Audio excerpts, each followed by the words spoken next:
Chunky sir, जब आपको पहली बार स्क्रीन पर रोमांस करना था, आप जितने हीरो ठीक है, हैंडसम हो, पर कैमरा के सामने रोमांस करना है, थोड़ा आदमी नर्वस तो होता है।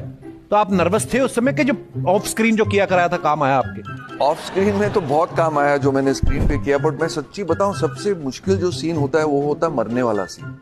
मरने वाला? हाँ, एक्टर स्क्रीन पे मरता है ना, जब पहली बार देखता है अपने आप को डाइंग ऑन स्क्रीन, बड़ा डर लगता है। और मैंने कमाल का सीन किया था, मैं प्राण साहब के गोद में हूँ, मैं मर रहा हूँ, और मैंने शॉट देने के बाद प्राण साहब को पूछा, प्राण साहब मैंने कैसी एक्टिंग की, क्योंकि प्राण साहब के गोद में बहुत बड़े बड़े एक्टर मरे, अमित जी मरे हैं, बहुत बड़े बड़े एक्टर मरे।